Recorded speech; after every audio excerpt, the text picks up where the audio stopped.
Assalamualaikum warahmatullahi wabarakatuh. Sampurasun. Ibu yang sebelah kanan saya masih bahagia? Suaminya baik enggak? Pengen naik gaji suaminya? Yang kiri juga sama? Anak-anaknya soleh enggak? Suaminya baik enggak? Kalau suaminya nakal lapor ke saya.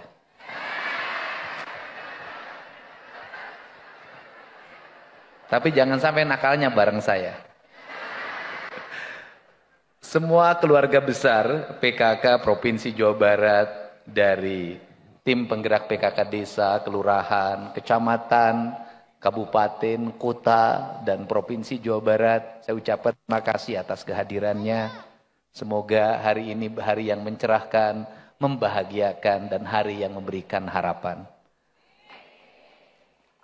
Berbahagialah orang yang masih punya harapan, dan rugilah orang yang sudah tidak punya harapan. Saya orang yang masih sangat berbahagia karena saya punya harapan calon Ibu Nihiang yang baru. Boleh enggak ya kawin? Enggak boleh. Kenapa enggak boleh? Karena itu punya Hyang sayang sama ayah. Pokoknya gitulah, kalaupun nakal di belakang Nihiang aja. Saya ucapkan terima kasih Pak Ketua DPRD, para Bupati Wali Kota seprovinsi Jawa Barat, para Ketua Tim Penggerak PKK, Pak Sekda, beserta Ketua Dharma Wanita Persatuan Provinsi Jawa Barat, para Ketua Organisasi Perempuan Jawa Barat, Ketua Persit, Ketua Bayangkari, dan seluruh jajaran yang hadir pada kesempatan sore hari ini. Saya ucapkan terima kasih pada jajaran Dinas Kesehatan Provinsi Jawa Barat, Ibu Kadis, saya ucapkan terima kasih yang hari ini kerjanya dirubah 24 jam, pokoknya mun aya anu gelo, cokot angkut. Sebab kalau orang yang ODGJ di jalan dibiarkan, itu tandanya pemerintahnya gila.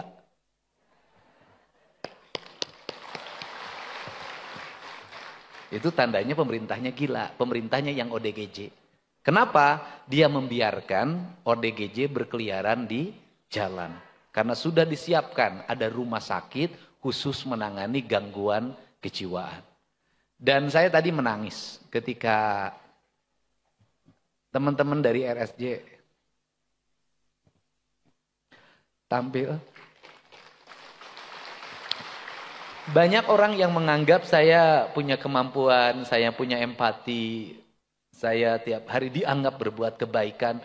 Menurut saya apa yang saya lakukan gak ada artinya dibanding mereka yang sukarela mau merawat ODGJ. Para dokter, para perawat, seluruh tenaga. Dan saya selalu wanti-wanti ke Kepala Bapeda, saya bilang perhatikan kesejahteraan seluruh rumah sakit ODGJ. Beda. Dan saya sangat salut Bu, saya kasih 100 juta Bu, itu yang paduan suaranya. Dan ibu-ibu yang tadi nyanyi Tangga Cinta dari Depok, saya kasih 50 juta.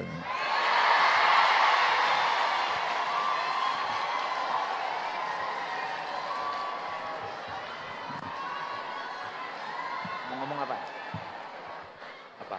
Ayo coba ngomong. Iya udah, ayah dulu ngomongnya. Iya. Pakai ini. Dah. Apa? Ya udah, ayah ngomong. Udah. Tenang. Di sini tidak akan ada yang menyaingi Nihiang. Kabeh nini hungkul.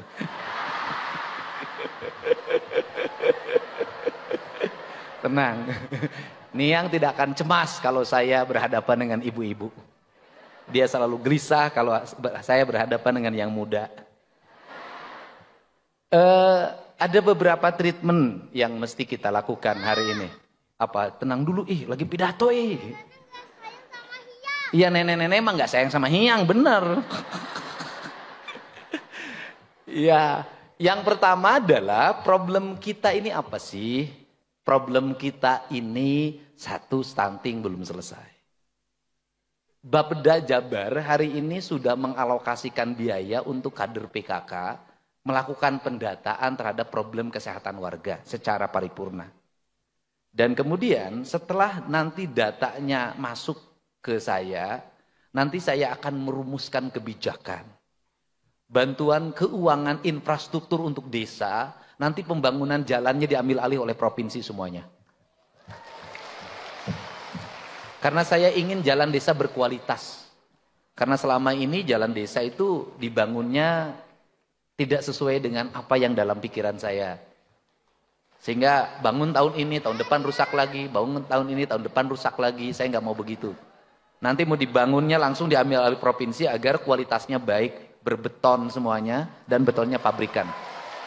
Nah, karena infrastruktur akan diambil alih oleh provinsi, maka tugas desa itu satu nanti. Menyelesaikan problem kesehatan warga, menyelesaikan problem stunting, menyelesaikan problem repra, menyelesaikan problem paru-paru atau TBC, dan berbagai penyakit lainnya yang menjadi salah satu penyakit yang harus segera diselesaikan secara paripurna.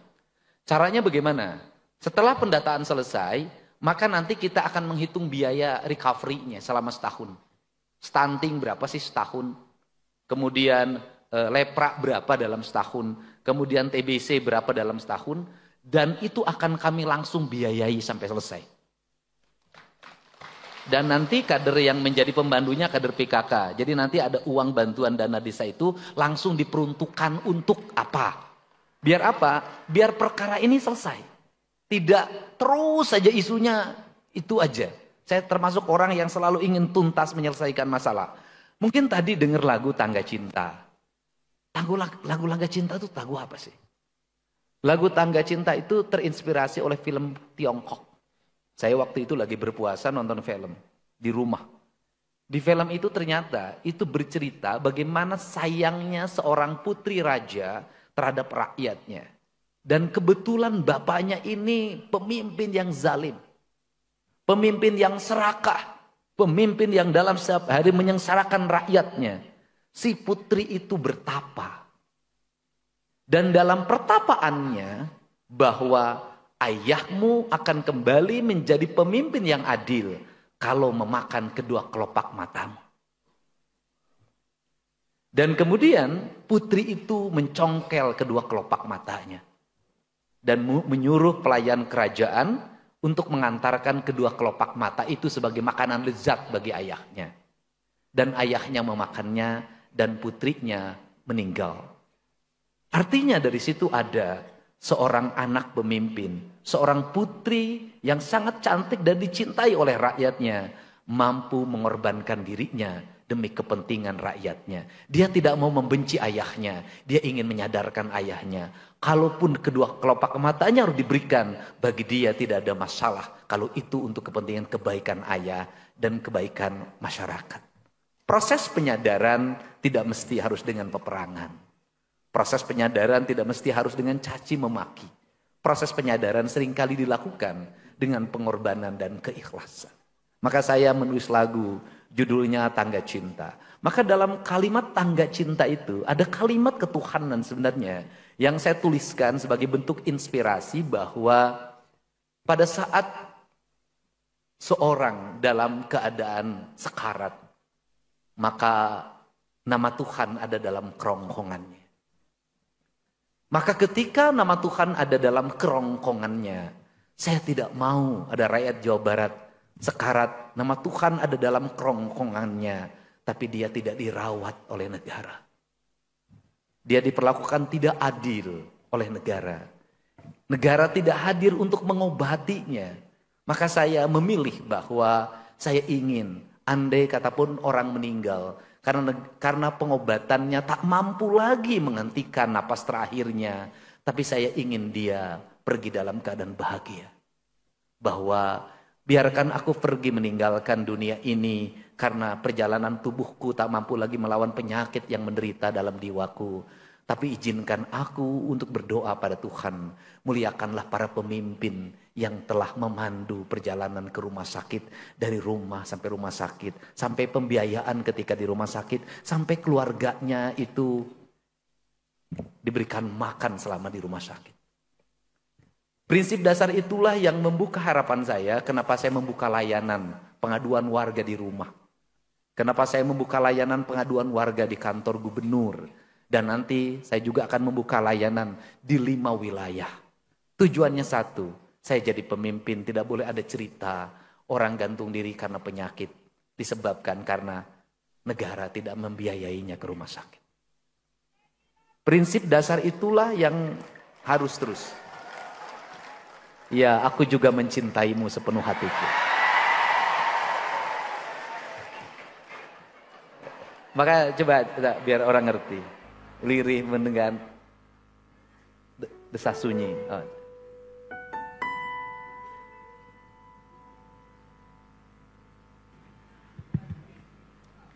Lirih menyapa desah sunyi,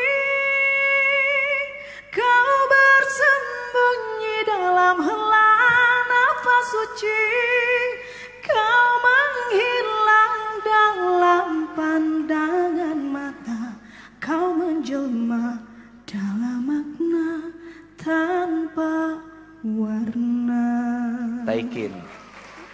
Taikin, karena itu desah kematian. Nah. Lirih menyapa desah sunyi, kau bersembunyi dalam helaan nafas suci, kau menghilang dalam pandangan mata, kau menjelma dalam makna tanpa warna. Bukan begitu nadanya. Itu bukan nada kematian itu nada pengantin. Kau menjelma dalam makna Mana? tanpa warna. Naik warnanya. Ayo, karena naik. Nah, itu. Nah. Oh. Ya, sok sekali lagi. tanpa warna. Ulangi dari awal. Mau Ais ini? Lirih menyapa desah sunyi, kau bersembunyi dalam helaan nafas suci, kau menghilang dalam pandangan mata, kau menjelma dalam makna tanpa warna.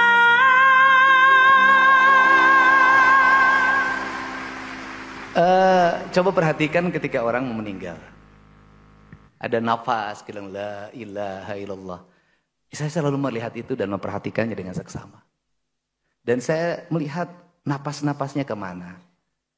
Dan saya ingin orang Jawa Barat, andai kata pun dia menghembuskan napas terakhir, napasnya adalah napas kebahagiaan. Jangan ada kalimat begini. Udah pulang aja mah, udah. Enggak apa-apa. Jangan lama-lama di rumah sakit. Kamu makan nanti dari mana? Rumah sakitnya berapa biayanya? Saya nggak mau dengar itu. Maka kalimatnya adalah ketika la ilaha illallah yang terakhir dan kemudian ruh keluar. Bahasa saya adalah makna tanpa warna. Maka kita bicara lagi agama apa, keyakinan apa, golongan apa, organisasi apa. Semuanya sudah tanpa warna. Dan warna yang akan sampai pada Allah adalah celik putih, celak herang, caang bulan 14, jalan gede, sasapuan, tegenek kemalekmut. Ruh suci yang tanpa kebencian, ruh suci yang tanpa beban, ruh suci yang kata orang Sunda, tesumoreang katukang. Ini yang dimaksud. Untuk itu saya ucapkan terima kasih Pak Untung, mohon bimbingan dan dukungannya di seluruh kegiatan ini. Mudah-mudahan kita menjadi sang pencerah, para pencerah dalam setiap waktu. Serugi-ruginya kita, seberat-beratnya kita, belum seberat beban yang dialami oleh saudara-saudara kita di tempat lain. Saya ucapkan terima kasih. Semoga saya itulah dan saya ngucapin terima kasih pada BJB almarhum Pak Yusuf. Ini cerita tentang Pak Yusuf almarhum. Dia pergi dalam keadaan bahagia menurut saya. Pada hari Selasa, saya menyelesaikan pertemuan yang ketiga seorang ibu yang ditahan di Lapas Karawang karena suaminya menggadai mobil yang atas namanya dan dalam keadaan menyusui. Ibu itu tidak tahu suaminya pinjam mobil leasing atas nama istrinya dan istrinya menolak, tetapi tetap dipaksa harus. Kemudian dalam perjalanannya mobilnya pernah digunakan kejahatan oleh tetangganya, ditahan di kejaksaan, habis itu balik lagi. Dan setelah itu suaminya menggadaikan tanpa sepengetahuan istrinya. Setelah digadaikan mobil itu mengalami kerusakan dan kemudian dijual ke tukang rongsok. Dan akhirnya ibu dalam keadaan menyusui ditahan karena menjual mobil leasing. Saya diberitahu oleh wartawan Kumparan, Kang Didi tolong ini bantu. Saya mencoba menemui ke rumahnya, bertanya. Ternyata suaminya itu ingin membangunkan rumah mertuanya. Jadi mobil itu digadaikan untuk membangun rumah orang tua dari istrinya di Sumedang. Akhirnya saya memutuskan asalnya berapa itu leasing harus dibayarkan. Asalnya 160 juta. Negosiasi pada akhirnya jatuh ke angka 80 juta.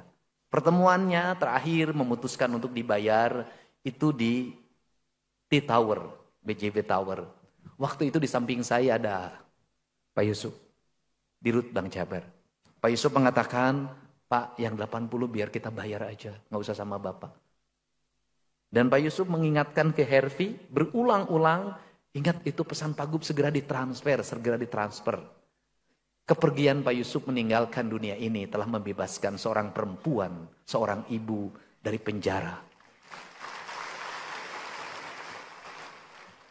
Sehingga saya minta Bank Jabar untuk terus mengalokasikan CSR-nya bukan untuk kegiatan apapun, tapi untuk kegiatan kemanusiaan, kegiatan pembebasan. Untuk itu mudah-mudahan Kesatuan Gerak PKK itu sesungguhnya adalah upaya melakukan pembebasan terhadap problematika kehidupan berbangsa dan bernegara saat itu. Di mana orang Indonesia waktu itu buta huruf, orang Indonesia tidak mau vaksin, orang Indonesia waktu itu susah untuk ber-KB, orang Indonesia waktu itu gizinya buruk, orang Indonesia waktu itu pendidikannya rendah. Maka Kesatuan Gerak PKK menjadi kekuatan untuk melakukan perubahan agar orang punya kesadaran. Sehingga spirit PKK bukan hanya spirit wanita, tetapi juga spirit kaum laki-laki. Terima kasih laki-laki yang mau menggunakan baju PKK dan menjadi tokoh PKK.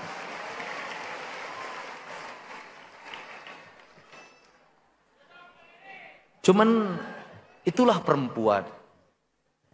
Itu bedanya perempuan dengan laki-laki.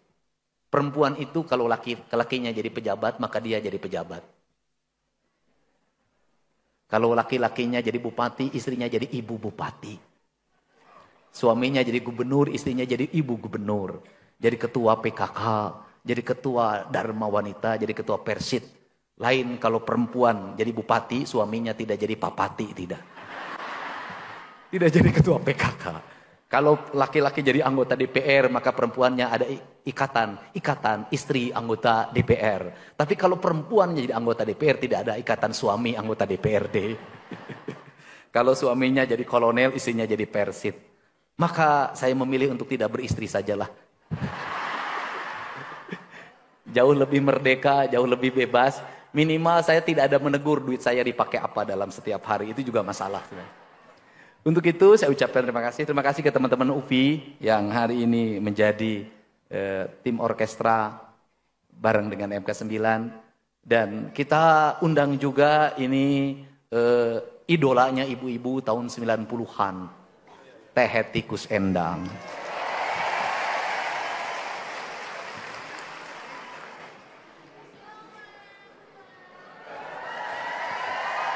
Ini hadiah buat PKK Jawa Barat.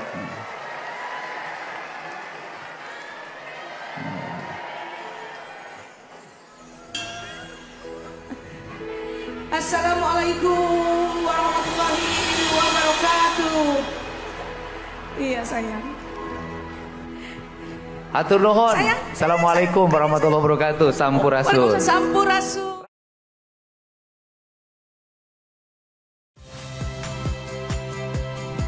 Saya Agin Fridianto. Saksikan terus program-program Kompas TV melalui siaran digital, pay TV, dan media streaming lain. Kompas TV, independen, terpercaya.